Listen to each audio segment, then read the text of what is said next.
present to you a case study I work on with a few colleagues under the banner of the Journalism AI Fellowship. So just to give you a brief outline of today's presentation, I'll motivate where this whole thing is coming from, the fellowship, what kind of work we did. Also give you a brief introduction of myself, and then we'll go into like some level setting around generative AI, just for those who might not be that familiar, and then I'll jump right into the case study itself. As way of introduction, so this work was done under the banner of the Journalism AI Fellowship. That's generously supported by LSE and a Google News initiative. So every year they pick a cohort of people from different media organizations to work on an AI-related product aimed at the newsroom and aimed at improving journalism's adoption of artificial intelligence. So in our case, I collaborated with a colleague from the Times, George, and also with two colleagues from the BBC. So anything that's good about this project, it's on them. Anything that seems a bit dodgy, it's definitely on me. But yeah, so going, just a few words about myself. So quite technical, been working in the AI, in the science space for about 10 years, but quite a newbie into the news and journalism world. Joined News UK around 2 years ago. So from my side, I approached this case study from the point of view, well, what can we do with generative AI that's a bit novel and that hasn't been tried before? At least it wasn't tried when we had the idea last year. So we've seen adoption of this kind of approach more and more. I also started around 3 data science bootcamps here in London. So taught data science for a few years as well. So quite interested in education. And best for last, been a freeman of the company since October 2022. So show of hands, who has worked with generative AI or AI at all? Okay, a few. And who has used ChatGPT? If you haven't, you're missing out. It's quite a broad adoption. So you're probably already familiar with what you can do with ChatGPT-like products, at least on the individual level. You probably use it for mostly copywriting. But I'll show you that it can also be used in a different way. But before we go into that, of course, the clicker is not working anymore. Here we go. I just want to make a comparison between what I'm going to call classical or narrow AI and generative AI. I'm not going to be super prescriptive about what I mean. So narrow and classical can be anything before ChatGPT, and generative AI is everything ChatGPT related, LLM related, $2 trillion valuation of NVIDIA related. And so it's kind of what's powering the current wave, and you could say a bit of hype around AI. But what's the difference? I think the difference is that narrow classical AI, it's task specific. And because task specific, it's also tied quite tightly to the data that you use to generate the models that will do that task. That task can be predicting if someone will default on their loan. It can be forecasting sales next quarter. It could also mean predicting if a piece of news is disinformation or not. And so the tricky thing with classical AI was that, again, you need a lot of data. It was task specific. And once you build the model, usually you cannot use that model for any other thing that what you train it for. So for example, going back to the example of the predicting a default on a loan, you cannot really take the model that you train, let's say in HSBC, and use it in NatWest, because the data, even though superficially might be the same, then the actual implementation of the model will be different, and hence it just won't work. You also need a lot of label data. This means that you need data where you kind of know the outcome. That sometimes emerges naturally from the data collection process.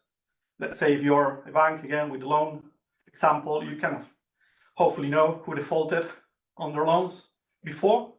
And then so you can take contextual data and that fact and train a model. But for other use cases, let's say you want to predict based on satellite images if you're going to have a good crop or not, then you need to manually label those images to figure out, well, was there a crop there in the first place? What was it good? What was it not that good? So that labeling process also tends to be quite expensive unless you're inherently kind of generating that label from the data processing task. But on the right side, you do have well understood performance metrics. So you kind of can understand how the model will perform once you train it and put it in production. So once you kind of let it go into the wild. So in that sense, it's costly to build.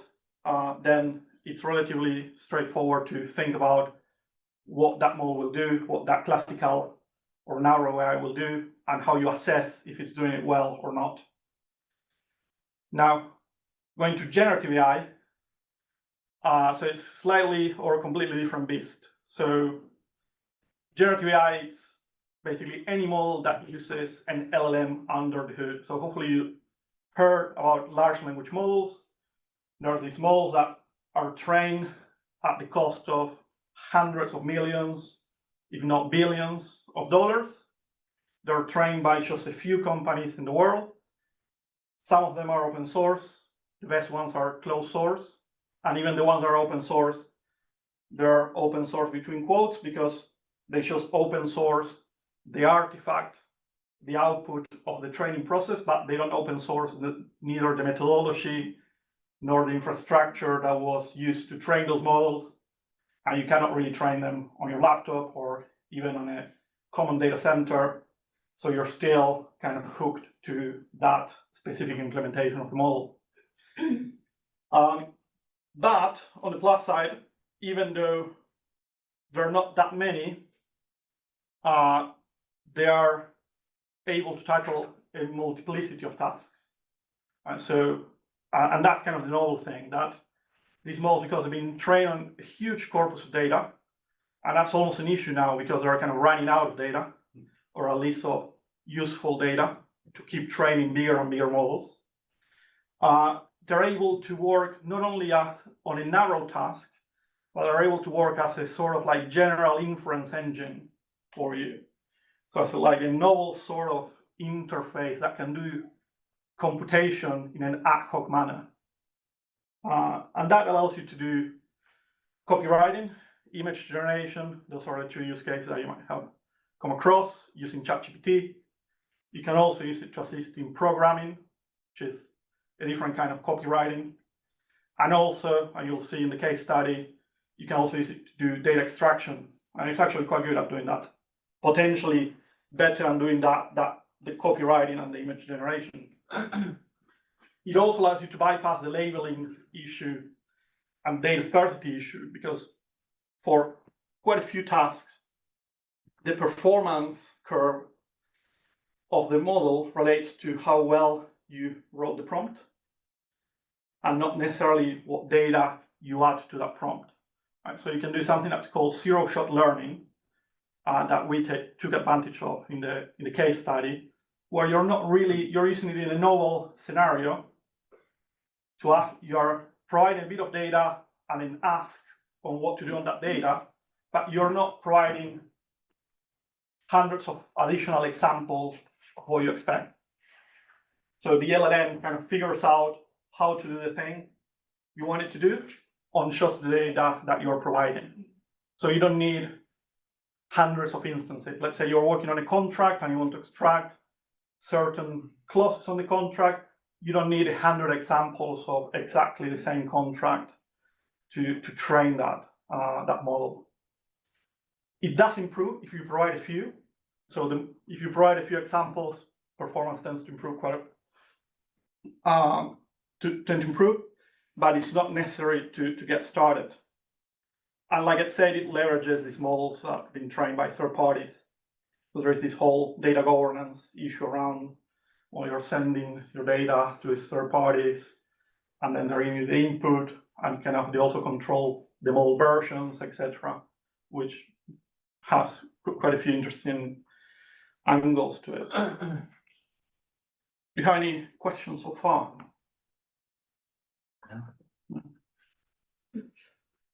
So, generative AI, like I said, the main two use cases are copywriting, so generation of text, generation of images. You can use it to write witty poems about WCIT, or interesting images, or even career-ending emails to your boss or colleagues if you're not careful. But you can also, and this is kind of the crux of the case study. What's right? That's brilliant. Yeah. Was that ChatGPT? Oh, so that image was just me copy-pasting the whole about web page from the site and saying just do an image based on this. That's what it came out with. But the words as well. Did you ask it to write in a certain? Yeah, the other one I said write a limerick. Okay. About WCIT. I think did better than I could ever do. So, so that's a very low bar, anyways. But I think this is an example you might not have come across, but you can also not only ask it, well, write something about this or that, or write an email, or create an image, but you can also say, well, here's text, analyze it in a specific way.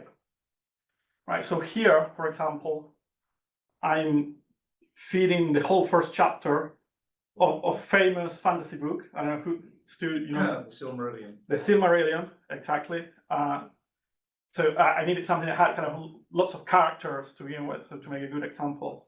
But I'm just asking literally this prompt, which is, give me a name and a description of that name.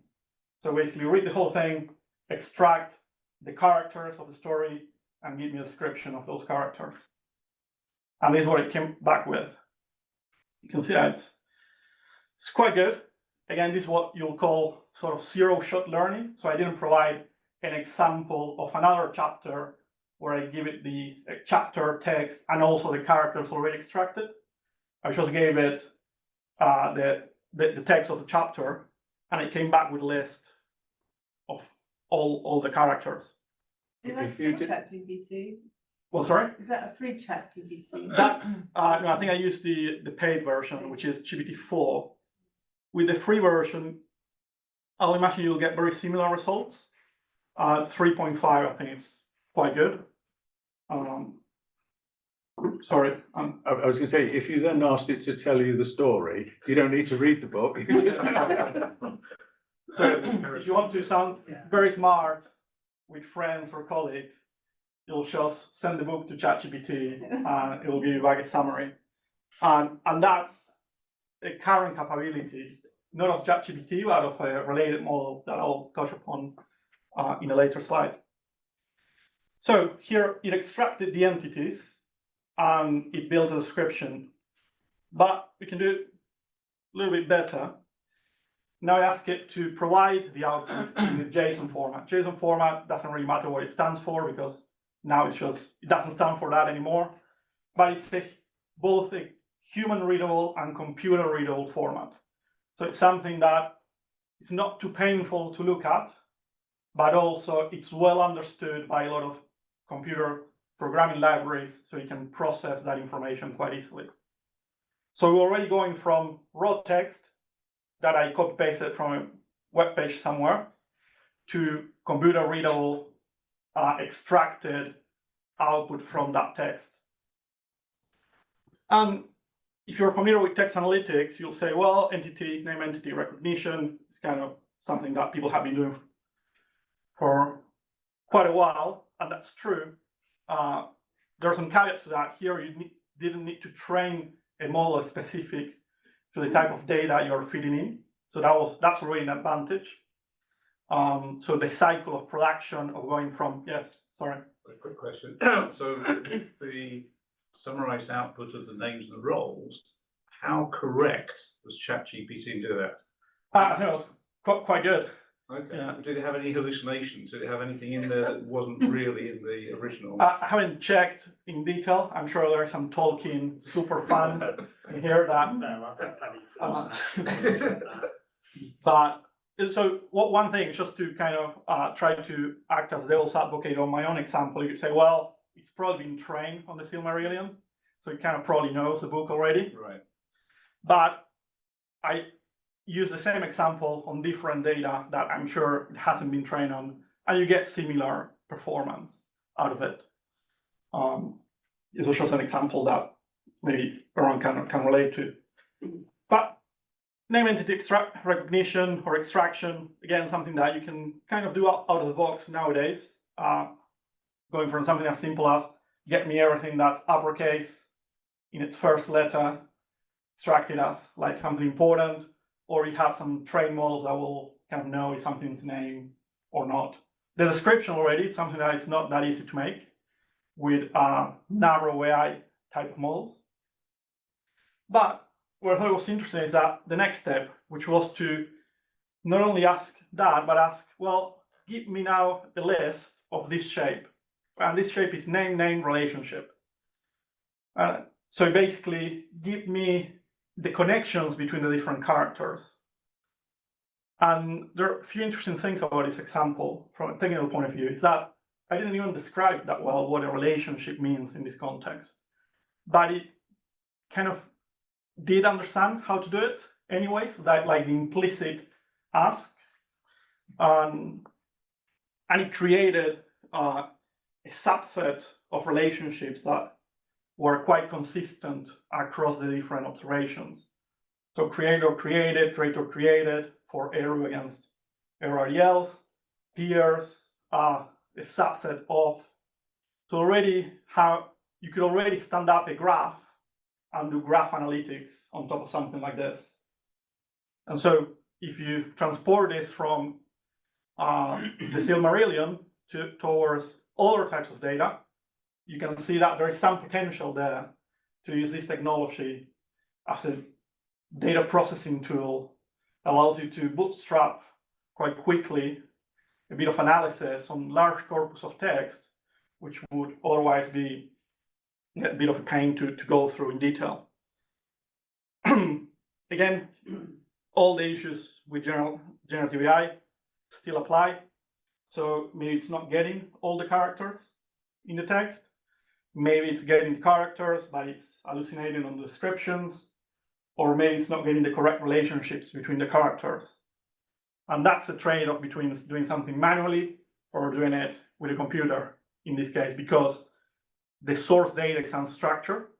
So inherent to that is the fact that whatever you do will have some likelihood of being correct or of being incorrect. So main takeaway from this is that you can use GenAI to get extracted output, so unstructured output, from unstructured data in a computer readable format. Remember that we extracted the entity from Silmarillion, and we also extracted the relationship between the characters. And we did that without reference to any other data, so we didn't show it any examples of how it gets done, on what a relationship kind of means or what the options are. So it was a zero-shot learning kind of example. It could probably improve if you understand where the edge cases are, and then you provide some examples on how to deal with those edge cases.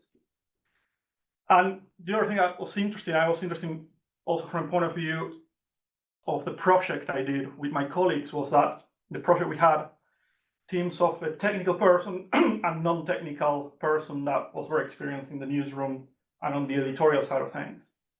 So one way we were able to kind of parallelize the work was to have the non-technical colleague that had a lot of knowledge of subject matter expertise to work on iterating what the prompts should be and what the classes should be, and kind of try to sense check the quality before we, kind of the technical side of the team, took that computer readable output and started processing and storing that and manipulating that in different ways.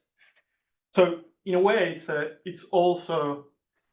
not a substitute to a non-technical person with a lot of subject matter expertise. Actually, I think it's sort of empowering tool in that respect, because it allows you to do things that you were not able to do before at a scale that probably you were not able to do before.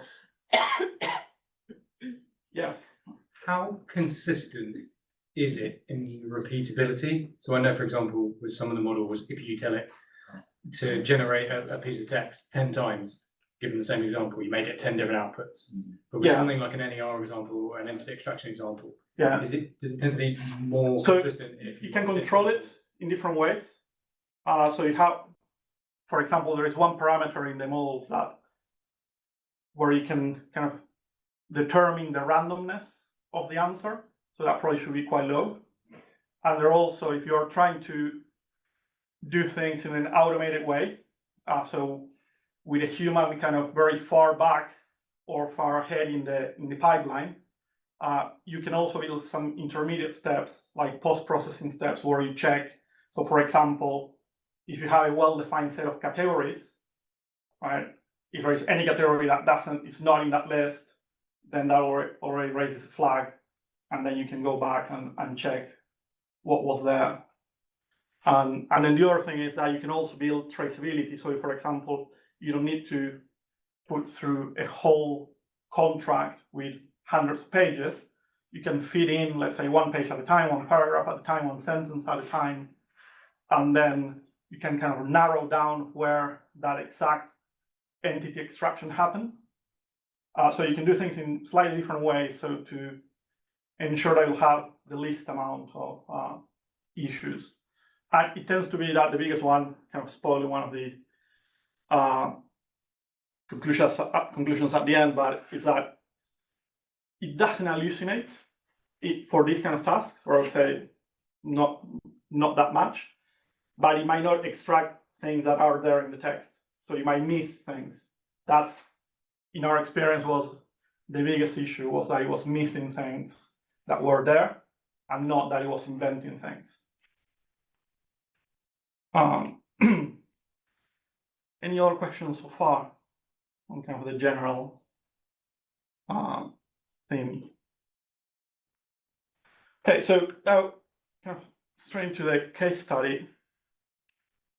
So, like I said, this was done under the banner of the Journalism AI Fellowship, and each team had to come up with an idea of how to combine artificial intelligence with journalism. So you have, as you can imagine, a lot of people looking at misinformation or localization or regionalization of different content. And we had it with the team from the BBC and ours from News UK. We had quite a similar idea at the start. It was to try to use both the register and Hansard to try to understand. This was the original idea. It was a bit more grand in its expectations, to try to understand how economic groups influence Parliament, and through both the register to see kind of who is giving money over the table, and also then how that matches to the debates in Parliament and in committee work, and see if there's any kind of outliers or interesting patterns that we could find. Then we had to reduce the scope because it was like a 6-month exercise. So we narrowed it down to only the register. And what we kind of ask ourselves is, can we get newsworthy insights out of the register by using generative AI? That was our guiding question. And so just to give you like an example of the output we got to, so this is one of the first things we did was to extract company names from the different register entries and then to build a workload with the frequency. So the bigger the name, the more often it appears across different MP entries. And you can see that it's a lot of media companies and a lot of pooling companies as well. So then we kind of went back with this to our to our newsrooms and say, well, is this newsworthy? And they say, yes, it is, but kind of we already did something on this subject. So we found there were a few stories around how MPs have like this nice little side gig of completing surveys at £350 an hour. So that's, I'm sure it's just because they're insightful, not because of any kind of information they might be privy to. And then we also found that Ofcom was putting people in the naughty list for also working too much in presenting news. And there were a few substantial amounts related to this, actually. So, yeah, won't name names, but I think the result of your work then, because this hit the headlines, didn't it? yes, no, I can't take, it wasn't related to our work, but it was a good sense check that we were in the right, doing the right thing. And then another one that comes across quite a bit is that there's a lot of rental income. That's also registered there. And so, well, again, to act as devil's advocate of kind of our own idea, to say, well, they're already doing this, so it's kind of already known. Why is it useful? And here we got a quote from investigator from Open Democracy, that it's just too time consuming, it's just too costly to analyze this on an ongoing basis, to think that the register is publicly available in HTML format, or you can download it as PDF. But it's 600 entries or more that gets updated once every 2 weeks. No, yeah, once every 2 weeks. And there's no really easy way of looking at where the differences are. Because it's not in a database somewhere that you can just do like select where updated date has been in the last 2 week cycle. So already looking at the differences is a bit tricky. And also we had the sense that though you might end up doing analysis at the individual MP level, it was pretty hard to do analysis at higher level of abstraction, or pivoting the data from the MPs to the companies, or from the companies to the industries, etc. So I think there was still value in being able to bootstrap something at a lower cost that you're able to keep updating, where you can also see the differences through time of how different entries appear or disappear as well. So I think there was value in making it more accessible by lowering the cost of interpreting the data, extracting facts from the data.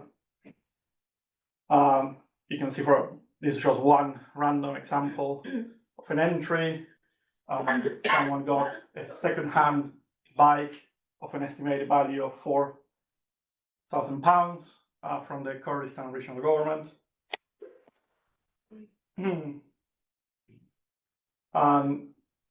Maybe you can imagine that there's another issue here as well, which is that the form, like all the MPs can write things down in whatever format they like. I think we did talk to the people from Hansard and people looking at the register, and I think they're trying to corral MPs to kind of agree on a format and to be a bit more structured about how they do things. But that's not the case at the moment. They can write company names without the company's house number or industry codes, or the payments can be in all different formats. and the same with everything else, really. So here's where classical techniques of data extraction tend to fail, because the standards are so different, and it's just literally someone just typing it down in whatever shape they fancy. And generative AI, these models are, because they've been trained on internet data, and if there is anything that's not very consistent, whatever's on the internet, they tend to be quite robust to different ways of saying the same thing. So they end up mapping all these different variations or the same type of label. And so this was where not only the lower cost, but actually the skill of these LLMs in extracting data also came into play. So how does this whole thing work from a slightly more technical point of view? So we ended up building a little Python library. So basically a bit of software that allows you to download the register. So we did ask for permission from the people that look after a register to be able to scrape their data. So we're going to do the same. You might have to send an email so they whitelist your spiders. Spiders are just software that goes through different websites and downloads the website's data. Then we build a module that would take the raw data, split into sections, clean that up a bit, and then we use a generative. Then came the generative AI bit, where we use a library called Space LLM, which doesn't really matter because it's a bit technical, but it abstracts the prompt engineering. So basically, you don't need to write a prompt. You define the task in a different way that's easier to keep track of. So then you don't need to remind yourself to say, well, please and thank you to the GPT every time. If you just define the task, for example, entity name extract recognition, these are the labels that I want, and these are some examples, etc., etc. So it's already at a higher level of abstraction than a prompt, and it allows you to productionize this more easily. So what's the name of that tool? Space LLM. So Space, it's a quite a big natural language processing library, and then they have an extension to do this task with LLMs which is called Space LLM. And we had the advantage of having the CEO of the company that develops that as our technical mentor during the fellowship. So she kind of pointed us in the right direction of using that instead of having to write endless prompts to work with the APIs. Then again, the other benefit of doing it in this way was that then we could switch between different generative AI kind of providers. So we ended up using OpenAI, but we could ended up using Anthropic. It would be kind of the same thing. So it doesn't lock you into one provider. And then we extracted the clean data, which basically means that we have different views or different tables on the register by NP, by industry, etc. And the one thing that doesn't appear in this diagram, but it was quite important for us, was to build that traceability all across. So if we say that there was a certain pound amount coming from a certain entry in the registry, then we could check where it said that. And that's how we ended up more or less manually testing a few hundred entries to get the recall and the accuracy, etc., across the different entities that we wanted to extract. Few examples, just of what it looks like. It's just calling Python functions. Interesting thing is that it takes about 5 minutes to do the whole thing end to end, maybe a little bit more. So it's something that the register is quite big if you're going to process it through a human. So someone actually going and downloading things and looking at them, about 600 entries for a computer is kind of nothing. But then the cost also of running it was, I don't know, I would say upper bound estimate, £10 every 2 weeks. And I'm probably off by an order of magnitude if you optimize things a little bit. Yeah, we kind of clean the data, and this is just like one view of like you have the sentence and then a print of different entities we extracted from that sentence. And another thing to notice, you can switch the model. So as you get better models, you may get better results, almost for free in a way. So that's also kind of an advantage. You don't need to retrain your own model or get more data to get a better model. And then you can do some analytics on the back of that data. So again, you can look at frequency of different companies being mentioned, the people that are related to each other through common shared interest in different industries. And you can also look at pound amounts, though again, the recall issue comes into play. I wouldn't necessarily be super comfortable saying, well, this was the medium or average pay across the registry, because we could be missing a lot of numbers there. But it gives you a sense of what the distribution looks like. So you have a lot of smaller amounts, but you also have some lucky LP that had a 35K advance on its book. And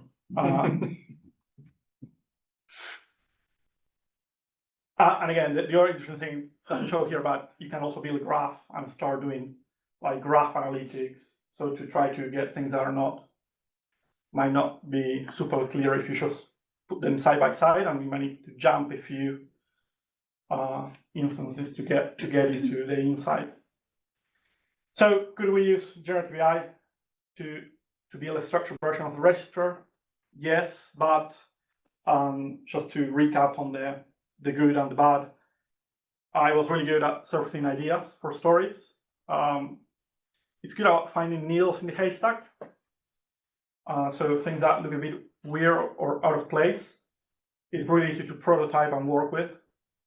So again, it can be adopted by non-technical colleagues too.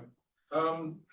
The finding stories for newsworthy stories, is that done by the AI itself or by you humans looking at the output from the AI? The second, yeah, the later. Yeah, so basically it's about finding those needles in the haystack and then saying, well, So data outliers, or exactly, peaks in graphs, stuff like that. exactly, yes. Okay. And the one thing we didn't, so we processed just one instance of the register. It would have been nice to have a bit more time and be able to process a few instances to see where changes occur through time. Yeah. So for example, one question that we get to answer was, can we see at a certain point in time, a certain industry starting to make uncorrelated contributions to different members of parliament or not? So kind of the good thing is that you can start testing those hypotheses. And if you have some dedicated resources on this, you can do it at quite a lower cost than you would be able to do otherwise.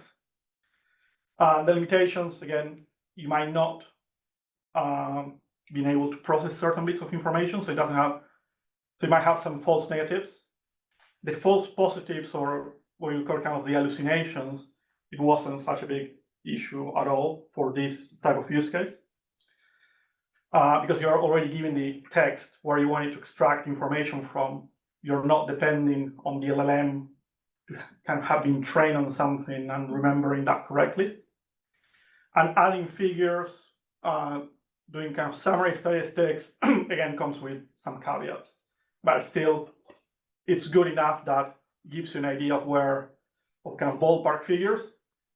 I wouldn't be able to put it through an editor and get it published, but that's fine.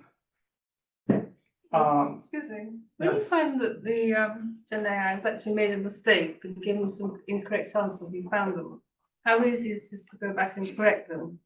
Yeah, so we built traceability, so we could detect some instances, and what we found was that in most cases, addresses were quite tricky. If they were like an address, like the address, comma, the postcode, comma, something else, comma, it was sometimes identifying part of the address as the name of someone, or vice versa. So in a way, that's the tricky issue, right? That you might include some false positives in that way. And then depending on the kind of analysis that you're doing, that might bias your analysis one way or the other. So that's why aggregating figures is a bit tricky. In the case of an address, let's say if that comes out as an outlier, then you would always trace that back to the entry, and we did build that relationship to the original entry so the journalists can double check. So they wouldn't, in a way, we didn't build it with the assumption that they will trust the output. It shows that it would point their attention towards places that might be interesting. But can you correct the mistake so it doesn't do it again? You can. So you can go from zero-shot learning, so no examples, and if we identify a few edge cases, you can add those edge cases as part of the prompt or the input into the model, and that tends to improve the performance, but you wouldn't assure that it won't do it again in a way. So you can never get it 100% right, but you can incorporate the examples where you say done it wrong back into the model. Yes. Did you score the MPs on the quality of their input? Well, we didn't. Yeah, I think it was. We did Because have there's probably a lot of MPs, or maybe some MPs, that are trying to force the system to not return the right information. Yes. So I think they're all interesting questions, and we did discuss a lot of them internally. But because my colleagues were from the BBC, they were quite constrained on what they could say or not say, or do or not do in the context of this fellowship. So I think they're in the to-do list for whoever wants to take this approach and make it their own. But yeah, so we didn't score the MPs. But I was just wondering if, like, for example, if is it all free text? In which case, could you put, I don't know, £4,000 in words rather than using a pound sign or something like that? Yeah, so you could, and you could build automated like scheduled processes that goes and checks for things like, is there some pound amount that's written, not with numbers, or like you can start when you have the core technology in place, you can start adding all these checks in place to find things that might be interesting in that way. Yes. Can I ask a question? Sorry. Yes. Oh, sorry, no. Go Sorry, ahead. no, you go ahead, Julie. Well, I'm going back to the beginning and thinking, okay, the providers of ChatGPT and any other generative AI, once you use it, for example, on MP's interest or whatever, do they get the data back plus your model? So therefore that generative AI original model is getting richer and richer with data that you've provided? Yes. The short answer is no, or hopefully not, because it's in their terms of service. That if you're using, Yes, that's what I'm. if you're doing this through their API, basically they already own the model. We didn't provide any trained data for that. We just use the service where we say, here's an input, give me the output. I'm sure they're storing that somewhere, but depending on what kind of API you're using, they're making, they're basically saying we're not going to use that for retraining our model. And in most cases, this bit of a general assertion, but I think most companies are a bit too cautious. I'm not saying that as a lawyer. I'm sure there's a lot of that stuff where it's really important to be very careful what your data goes to. But in general, with these models, from the technical point of view, I would say it doesn't provide a competitive advantage to OpenAI to then to use my data or whatever I did. Thank you. Thank you. The question, sorry, that I was going to ask was that I see this as a good starting point. You just say, okay, let's look at what MPs have actually disclosed. But okay, so they've disclosed it and it's all above board.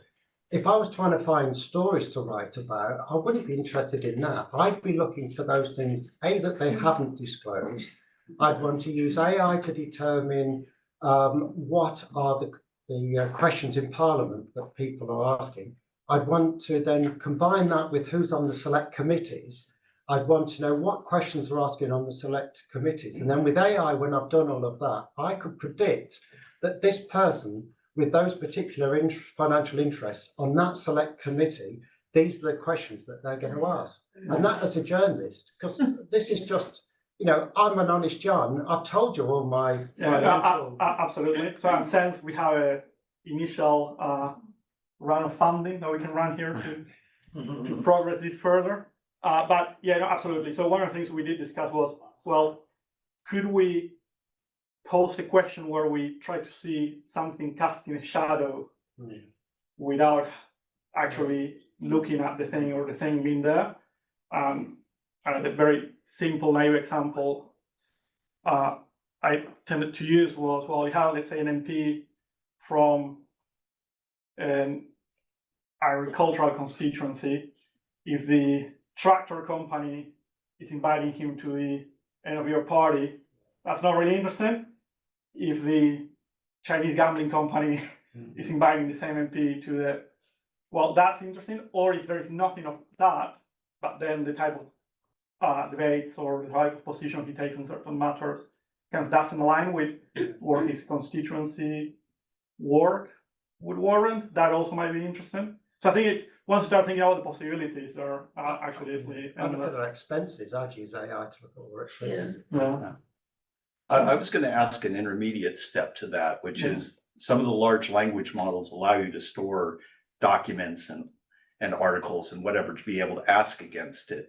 Couldn't you ask the language model to reflect on those articles and say, well, what does make a good story, you know, based upon previous stories, and then tell it to go look for those and maybe give it a few shot example to look specifically for those sorts of things? Yes, I think so. And it could be that you use GenAI to do that, or you could use some other modeling approach where you look at past, because you do have the past examples of what was successful, then you can try to build a model that would kind of predict that based, let's say, on the subject matter.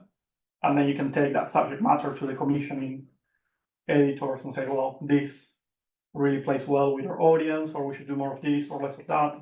I think that's something that we are actively doing already, a little bit. So in the longer term, then I'll be careful what I wish for as a journalist using this, because basically, from what that gentleman's just said, eventually AI will just go and find all the data. It will look for interesting stories based on what's been done in the past. It will write those stories and publish them, and you won't actually need the journalists at all.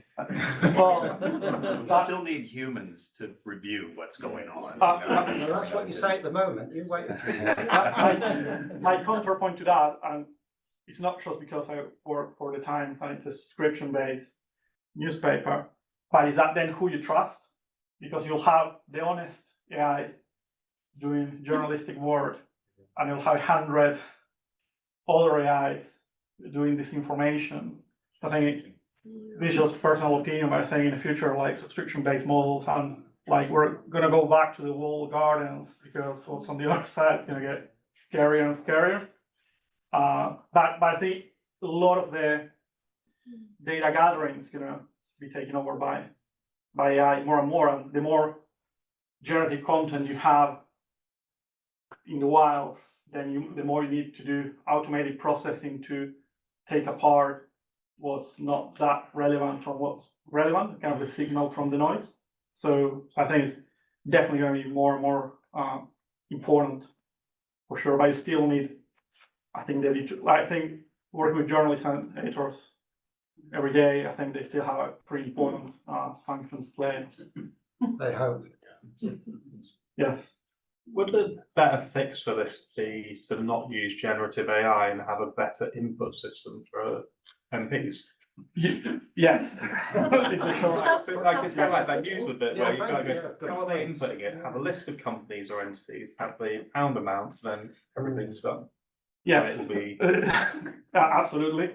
And I think that in a way, I think definitely, I think then how you get to that point, it's a good question as well, a bit of an answer question. I think tools like this, they kind of put pressure in a way because we're already structuring your data anyways.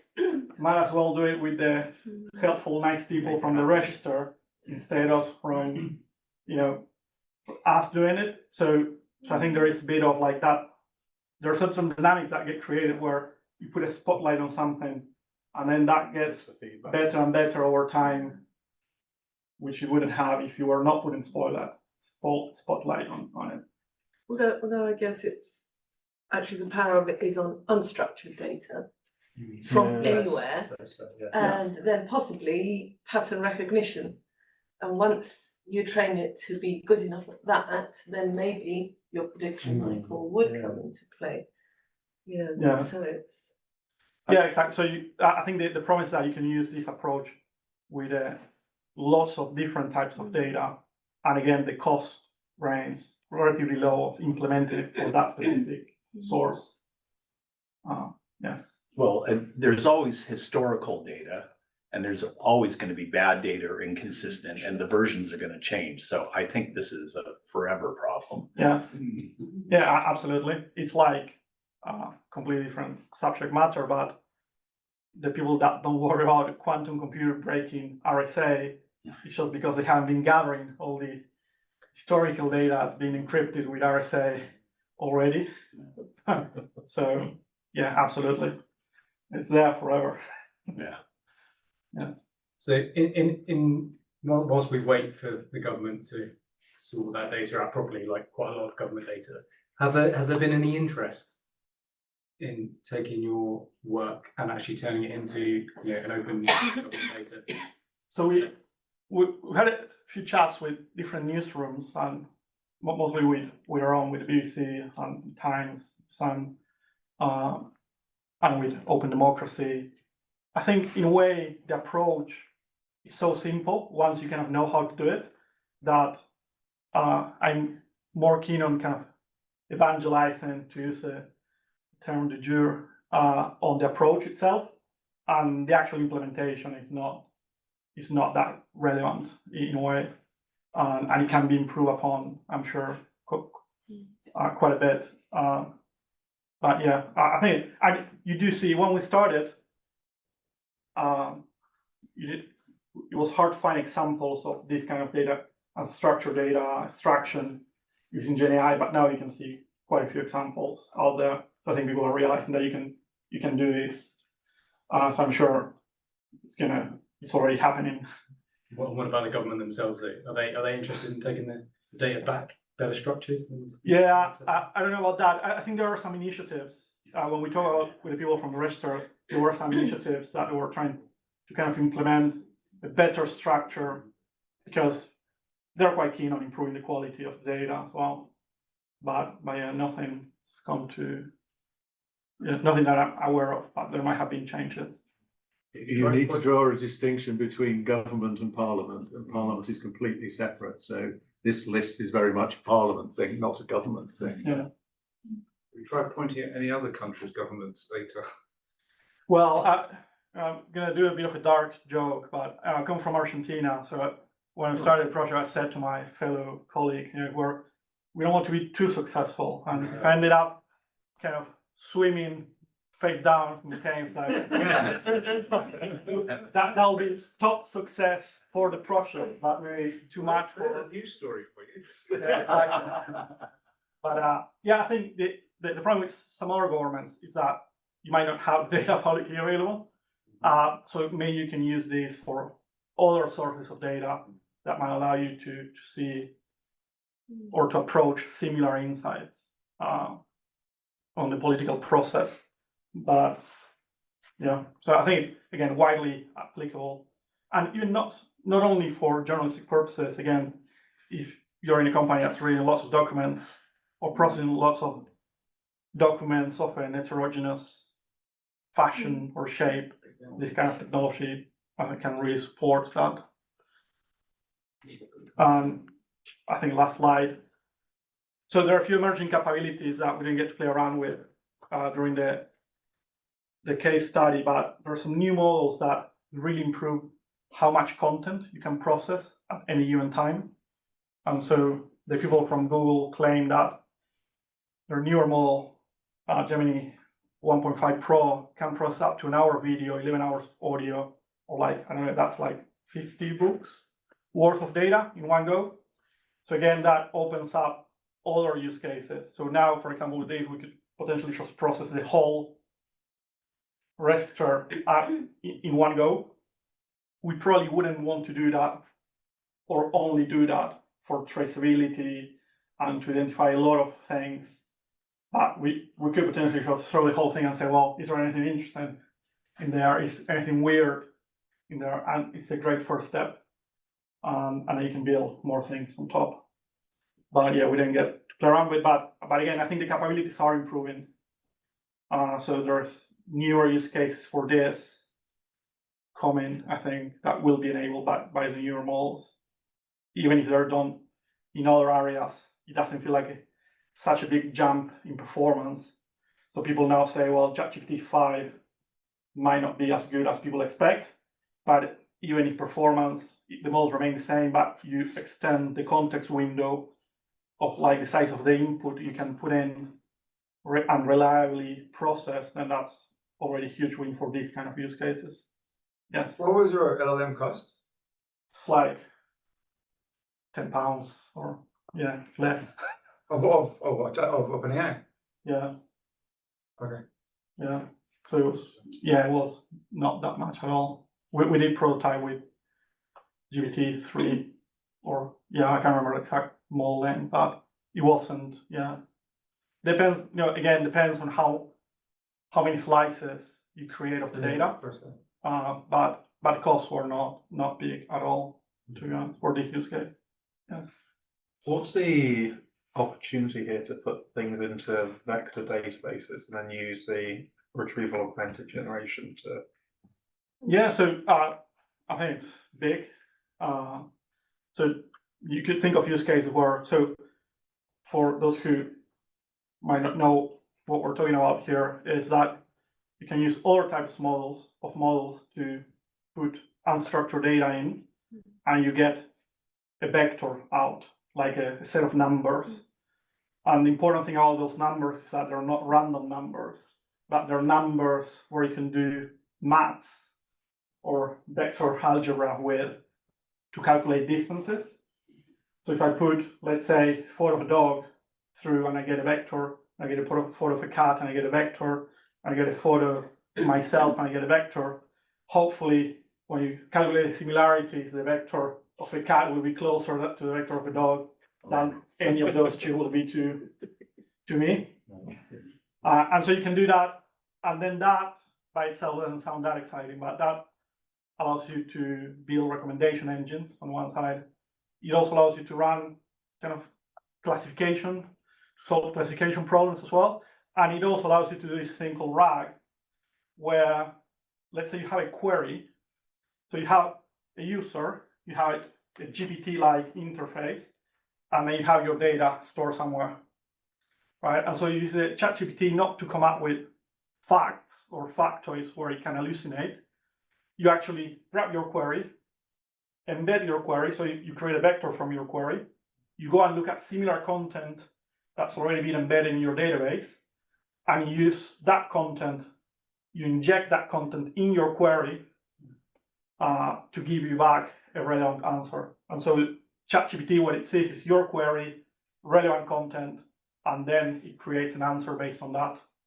And so in a way, it's like, in this case, like our query, a register entry, and then you put it through ChatGPT, or you can do something similar, where you don't need to know beforehand what content you're going to inject. So definitely, I think it's be quite useful, like the combination of all these things. When you start thinking about a pipeline, where you break down the problem into different steps, then all these kind of techniques come into play.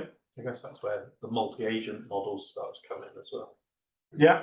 So then if these things start interacting autonomously, then it can, I don't know where that's going to go.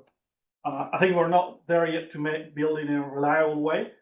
I think I would still have control over the different steps of the pipeline and not let them kind of play around with each other. But at some point, I think it's gonna come.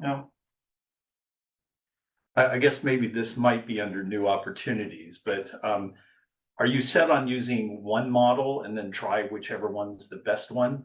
I mean, I found a lot of success taking stuff out of GPT-4 and then test it against Claude and vice versa, you know, to Yeah. just check the validity of it, but also use models like Perplexity to get more recent information and then feed that into GPT. Absolutely. I think you can, again, if you start thinking about it as a pipeline, you can, depending on cost, start adding kind of hits to the different APIs. Yeah. They start multiplying quite quickly. So if you build, the more assurance you build automatically at a certain scale, then you just kind of double your cost. Yeah. If doubling still £5, maybe it's not an issue. If not, so it depends on the use case. Yeah. Where you try to simplify or minimize how many hits you do against those APIs, and where you're actually using them in an adversarial way to check each other's work or to do different things for which they might be better. Sounds like you might be using LangChain.